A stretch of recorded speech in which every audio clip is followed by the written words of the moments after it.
Lesson 5, combination problems with at least, at most, etc. So here they get a little bit more complicated. The student council decides to form a subcommittee of 5 council members to look at how funds raised should be spent on the students of the school. There are a total of 11 student council members, 5 males and 6 females. How many different ways can the subcommittee consist of? Exactly 3 females. So exactly 3 females means we have 6 females and we're choosing 3 of them. So 6 choose 3, that represents our females, times our males. We have 5 males and we want to choose 2 of them. And this gives us a total of 200 possibilities. I'm just going to make a pen and paper. Now, we start to ask questions like at least 3 females. So this means we could have 3 females, or 4 females, or 5 females. Now remember these words or means we're going to add. So that means we need to consider the number of committees we can make with 3 females. Well, that was our 200 from part A. Plus, what about 4 females? Well, now we'd have 6 choose 4 times from the 5 males, we're only going to choose 1 position. Or if we chose 5 females, we'd have 6 choose 5 times from the 5 males. Whoops. From the 5 males, we're going to choose 0 of them. So, excuse me, this gives us 200 plus 75, so 200 plus 75 plus 6, which gives us a total of 281 committees.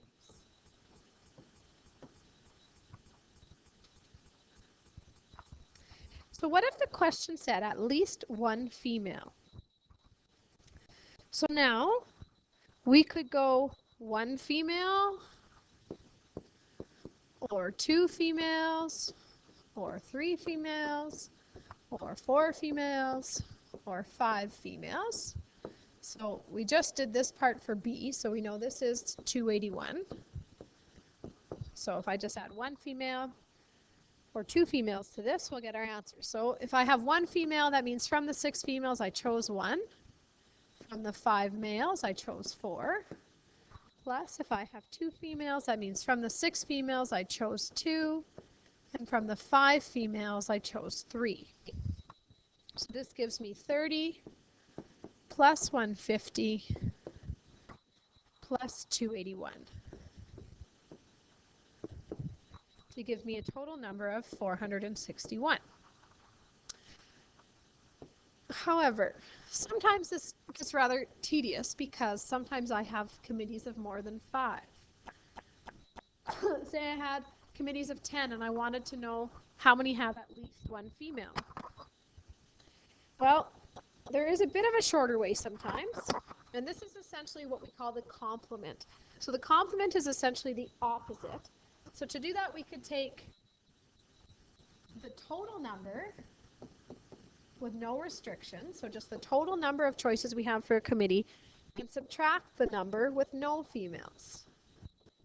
And this would give us the number with, would give us the number that have at least 1 female. So the total just means I have 11 people in total and I'm choosing 5 of them. Those are the total number of ways I have to choose this committee. Subtract the number that have no females. So that means from our 6 females, I'm choosing none of them. But from our 5 males, I am going to choose all 5 of them. When I do this subtraction, I get the same number I had with my other method, giving me 461. This second method is often a lot faster than doing it the first way, but both ways work. Example 2. Consider a standard deck of 52 cards. How many different 5-card hands can be formed containing at least 1 red card? So I'm going to do this with the second method I did up there. I'm going to take total number with no restrictions and subtract 0 red. So total number with no restrictions, well, I have 52 cards. I'm choosing a 5-hand card, sorry, a 5 card hand. So 52, choose 5, minus, how many ways can I do that getting 0 reds? Well, that means from the 0 reds, I chose 0 of them, and from the black, I chose 5. Now, this ends up just equaling 1, so a lot of the times we'll leave that out and we won't write it in, but sometimes it kind of clears things up to have it in there. So when we do this and complete our subtraction, we get 2,533,180. What about at most 2 kings? So what does at most 2 kings mean? This means 0 kings, or 1 king, or 2 kings.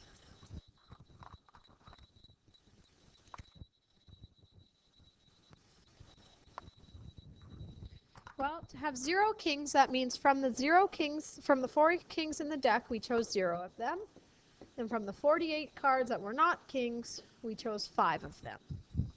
Now, remember this word or means we're going to add, so plus. Well, this is saying from the 4 kings, we chose 1. And from the 48 other cards, we chose 4.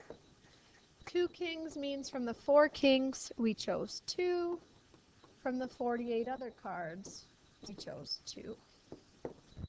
Adding this up gives us 2,594,400.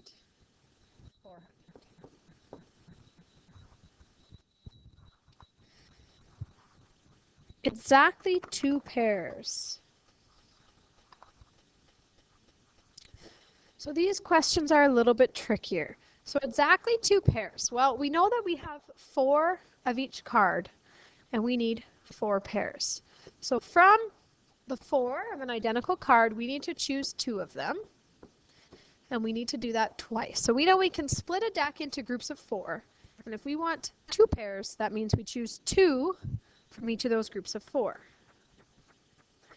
And then I still need to choose 1 other card. So this is only 5 cards.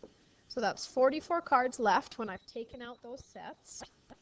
And I need to choose 1 card. So this is 1 pair. This is 1 pair. This is 1 other card. But I'm not quite done yet, because from these cards here, where I know I'm choosing 1 pair and then a second pair, I have all choices of pairs, right? This could be 4 4s and 4 6s I'm thinking about, or it could be 4 aces and 4 kings. So from my 13 different numbers or face cards, I need to choose 2 of those. So this is essentially selecting 2 pairs. So we need to select 2 pairs, then we select, so this is selecting 2 pairs, then we select 2 cards from each of those pairs, then we select 1 more card. So in total, this gives us 123,552 different options.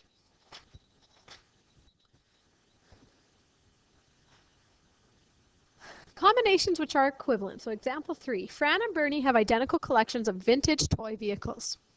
Fran selects 2 toys from the 10 shown for display in her cabinet. Since the order of display does not matter to her, she calculates that this can be done in 10 choose 2 ways, which equals 45. Bernie selects 8 toys from the 10 shown for display in his cabinet. Since the order of display does not matter to him, he calculates that this can be done in 10 choose 8, or 45 ways. So explain in words why 10 choose 2 and 10 choose 8 are the same thing. So in essence, choosing to choose 8 toys is the same as choosing which 2 toys to leave behind. So I can think of this as which 2 toys am I choosing to leave behind, which is the same thing as choosing 8 to display, or vice versa. Choosing 2 to display is the same as choosing 8 toys to leave behind. So choosing 2 to display is the same as choosing 8 to leave behind.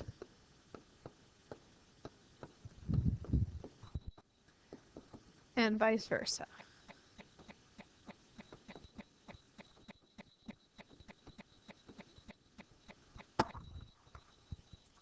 Use factorial notation to show that 10 choose 2 equals 10 choose 8. Well, we know that 10 choose 2, using the formula that's on the formula sheet, is 10 factorial over 8 factorial times 2 factorial. Whereas 10 choose 8 equals 10 factorial over 2 factorial times 8 factorial. Well, we know with multiplication, order doesn't matter, so therefore these two are equal. Give another two examples of equivalent combinations. So you can choose anything. So if I had 12 choose 3, this would be the same as 12 choose 9. So notice how 3 and 9 add up to 12. That's the key. So we could also have something like 15 choose 5. It's the same as 15 choose 10. So the first number stays the same, the m stays the same, the r's add up to n. So the above examples are representation of the general rule that n choose r is equal to n choose n minus r. So algebraically show that n choose r equals n choose n minus r. So n choose r using the formula is n factorial over n minus r factorial times r factorial. N choose n minus r equals n factorial over n minus r factorial times n minus r factorial. Well, simplifying this, the n's are removed, so this ends up being n factorial over r factorial times n minus r factorial.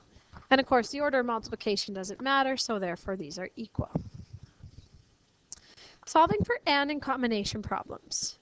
During a Pee Wee hockey tryout, all the players met on the ice after the last practice and shook hands with each other. Algebraically determine the number of players who attended the tryouts if there were 300 handshakes. So,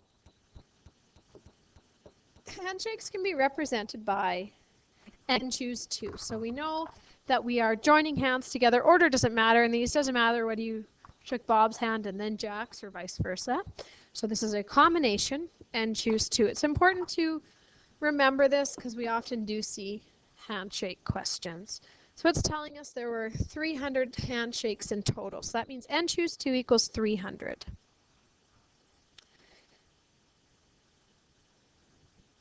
So now I can write this as, using my formula, n factorial over n minus 2 factorial times 2 factorial equals 300. Well, multiplying both sides by 2 factorial, well, 2 factorial is just 2, gives n factorial over n minus 2 factorial equals, now 600 because we multiplied both sides by 2. Simplifying our factorials, this can be n times n minus 1 times n minus 2 factorial. So now those can cancel each other out. This is still equal to 600. So now I have n times n minus 1 equals 600. Expanding out gives me n squared minus n equals 600. Or n squared minus n minus 600 equals 0. So now I need to factor this. What multiplies to 600 adds to negative 1. This is minus 25 plus 24. So that gives me n must be 25 or negative 24. I know I can never have a negative solution. So n must be 25. So that means there were 25 players. Another application here is polygons and diagonals. Consider circles with 5 points marked on the circumference. How many triangles can be formed using these 5 points? Write the answer in combination notation. So essentially I need to join 3 points here to connect to make a triangle. Order doesn't matter because I don't care whether I start at this triangle, this point, sorry, go here, and then go here and back, or if I started here and went in another order. So the order doesn't matter, so this is a combination. So there are 5 points there, and I'm choosing 3 of them to connect, which gives me 10. B, how many lines can be drawn connecting 2 points on the circle? Well, now I want to just connect 2 points. Again, order doesn't matter. So there are 5 points. I want to choose 2 of them to connect, and that also gives me 10.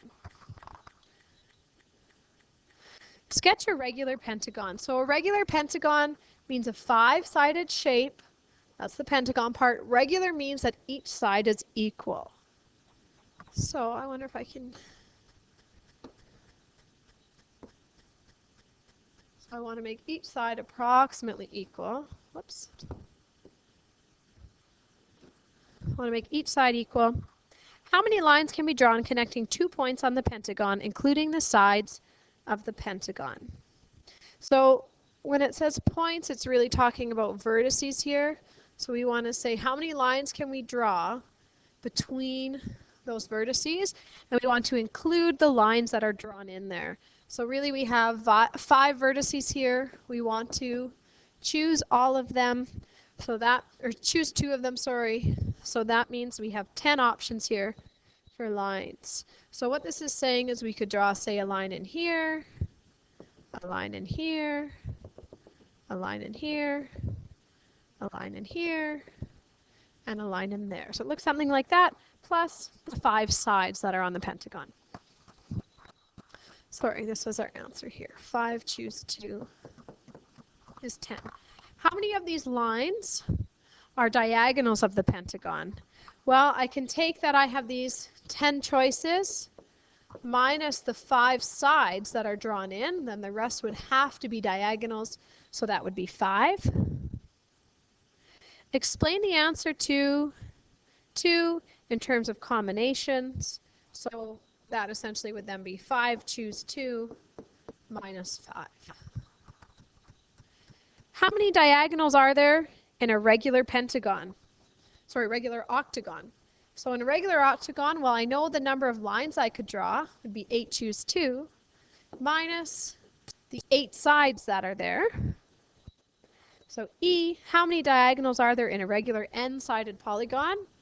Well, n choose 2 represents the total number of lines we could draw between vertices, but then I need to subtract the number of sides that are there. So n choose 2 minus 2. This is another formula that sometimes is helpful, but it is not on the formula sheet.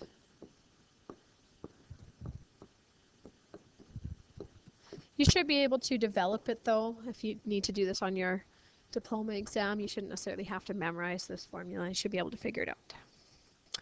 Example 5, a polygon has 65 diagonals. Algebraically determine how many sides it has. So that means n choose 2 minus n equals 65.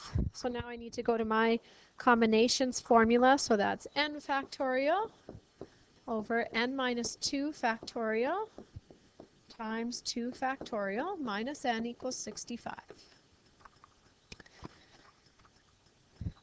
Well, that means I can expand the top here, n times n minus 1 times n minus 2 factorial over n minus 2 factorial times 2 factorial. So I can cross those 2 out. I still have my minus n equals 65 here. So now I have n times n minus 1 over 2. 2 factorial is just 2 times 1. Minus n equals 65. So you have a couple choices here. You could make a common denominator. I think it's simpler if we just divide everything by 2. Sorry, multiply everything by 2. So if I take this whole equation and multiply everything by 2, that leaves me n times n minus 1 minus 2n equals 130. Well, this is n squared minus 3n minus 130 when I expand and bring everything over to the same side. So now if I'm factoring this, this gives me n minus 13, n plus 10. So this gives me the solutions 13 and negative 10. Well, I can't have a polygon with negative 10 sides, so I need to eliminate that solution. So this means I have a 13-sided polygon here.